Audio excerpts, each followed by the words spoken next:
హరి ఓం everyone, good afternoon. ఇవాళ యుఎస్లో ధనత్రయోదశి, అమావాస్య ముందు వస్తుంది. ధనత్రయోదశి అంటారు. ఇవాళ ఇంకోటి కూడా అంటారు, యమత్రయోదశి అని కూడా అంటారట. యమదీపం కూడా కొంతమంది సాయంకాలం పూట పెడతారట. మేము ఆంధ్రాలో మేము నరక చతుర్దశి అయిపోయాక పెట్టేవాళ్ళం. ఇప్పుడు పద్ధతులు ఏంటంటే కొంతమంది 3 రోజులు చేసుకుంటున్నారు. ధనత్రయోదశి అంటే యమత్రయోదశి, మళ్ళీ నరక చతుర్దశి, దీపావళి. మీ అందరికీ ముందుగా దీపావళి శుభాకాంక్షలు. మరి వాళ్ళ రైటింగ్ గురించి చెప్దాం అనుకుంటున్నాను. ఫస్ట్ వినాయకుడి శ్లోకం. ప్రణమ్య శిరసా దేవం గౌరీపుత్రం వినాయకం భక్తవాసం స్మరే నిత్యం ఆయు కామార్థసిద్ధయే గజాననం భూతగణాదిసేవితం కపితజంబూఫలసారభక్షణం ఉమాసుతం శోక వినాశకారణం నమామి విఘ్నేశ్వర పాద పంకజం. సరస్వతి మాత నమోస్తుతే. అమ్మదే ఉంటే అన్నీ ఉన్నట్టే కదా. ఓకే, మరి వాళ్ళ రేటింగ్ గురించి కథ చెప్దాం అనుకుంటున్నాను. చిన్న కథ, నా అనుభవం కథ. నా అనుభవమే కాదు, స్టోరీ కూడా చదివాను నేను. ఫస్ట్ నా రేటింగ్ ఎలా ఉంది, ఇది మీరు వర్ణకరంతో చదవగలరా? మేము తణుకులో ఉన్నప్పుడు, నేను టీచర్గా ఉన్నప్పుడు ఇలా చెప్పేదాన్ని. అకారముల ఆ, యకార ద్వయకారములు యా అయ్యా, అకారముల ఆ, మకార ద్వయకారముల మా అమ్మ, మాటకారి, మకర ఆకారముల మా, టకారముల ట, కకర ఆకారముల కా, రకారి కారముల రి, మాటకారి, షకార ఇకారముల సి, మకారముల వా శివ, యమగోళ, యకారముల యా, మకారముల మా, గకార ఓ కారముల గో, లకారముల లా, యమగోళ. యాదవులు, యకార ఆకారముల యా, దకారముల దా, వకార ఉకారముల ఊ, లకార ఉకారముల లు, యాదవులు. యువరాజు, యకార ఉకారముల యు, వకారముల రా, రకార ఆకారముల రా, జకార ఉకారముల జు, యువరాజు.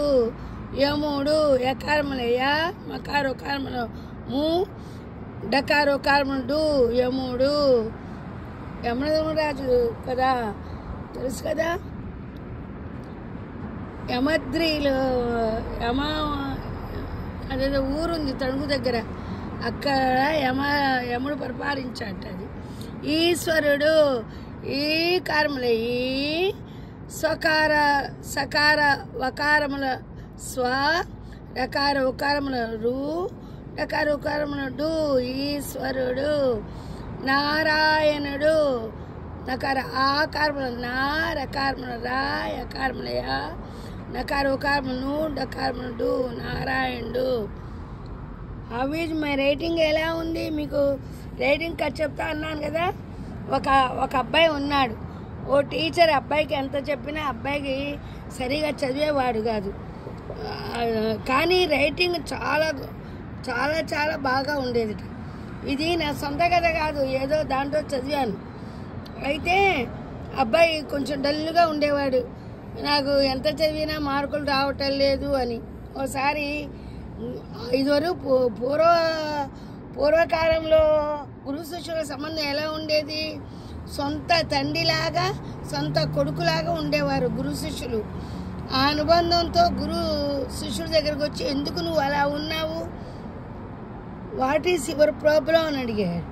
అడిగితే, అయ్యా గురువుగారు, నేను ఎంత చదివినా నాకు గుర్తుండటం లేదు, అందరికి మంచి మార్కులు వస్తున్నాయి, నాకు పాస్ మార్కులు కూడా రావడం గగనంగా ఉంది, మా వాళ్ళు నా మీద ఎంతో ఎంతో ఆశ పెట్టుకున్నారు, రేపు నాకు ఉద్యోగం ఎలా వస్తుందని బాధపడితే గురువుగారి దగ్గరికి పిలిచి, ఒక్క చదివే కాదు 64,000 కళలు ఉన్నాయి, సరస్వతి కళలు. దాంట్లో ఏది నేర్చుకున్నా బతుకు తెరుగు కోసమే కదా. నీ రైటింగ్ చాలా బాగుంది, నువ్వు వృద్ధిలోకి వస్తావు. ఆ రైటింగే నీకు ఏదొచ్చో అదే ఇంప్రూవ్ చేసుకో.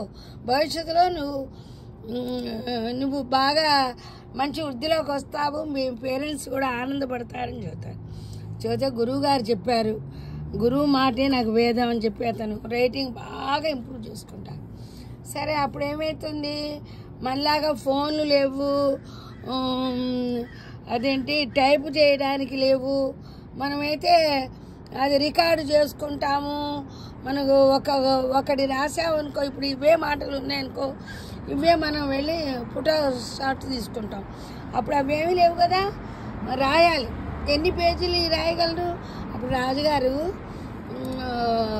నాకు 10 మంది కావాలి రైటింగ్ బాగా రాసే వాళ్ళని నేను ఉద్యోగం ఇచ్చి వాళ్ళు డబ్బులు పెట్టుకుంటాను, కాబట్టి నువ్వు చాటింపు వేయించమని మంత్రిని అడుగుతాడు. అప్పుడు మంత్రి చేస్తే అందరూ రైటింగ్ అంతసేపు చేయాలా, మేము రాము, మేము బాగా చదువుకున్నాం, మేము ఎందుకు వస్తామని చెప్పి ఎవరు రాలేదు. అప్పుడు ఈ అబ్బాయి ముందుకెళ్ళాడు. ఈ అబ్బాయి కొంతమంది ఉంటారుగా మళ్ళీ నాలాంటి వాళ్ళు ముందుకెళ్ళారు. వెళ్తే వాళ్ళని సెలెక్ట్ చేస్తారు. వాళ్ళలో ప్రథమగా ఈ అబ్బాయి వచ్చాడు. ఈ అబ్బాయికి ఎక్కువ జీతం ఇచ్చి వాళ్ళని ఈ అబ్బాయి అసిస్టెంట్లుగా పెట్టి, ఈ అబ్బాయిని గురువుగా పెట్టి, తక్కిన వాళ్ళని శిష్యులుగా పెట్టి వాళ్ళందరినీ తీసుకున్నారన్నమాట. చూసారా, మనకి ఏది వచ్చినా కూడా అది వేస్ట్ కాదు. దేవుడు ప్రతి వాళ్ళకి ఇంతో అంతో తెలివితేటలు పెట్టాడు. మనకు దేంటో తెలివితేటలు ఉన్నాయో అవి అభివృద్ధి చేసుకోవాలి. ఉంటా మీ శ్రీదేవి. మీకు ఈ కథ నచ్చితే లైక్ చేయండి, షేర్ చేయండి, సబ్స్క్రైబ్. ఉంటా. అందరికి కూడా దీపావళి శుభాకాంక్షలు. మీ శ్రీదేవి. ఉంటా అమ్మా.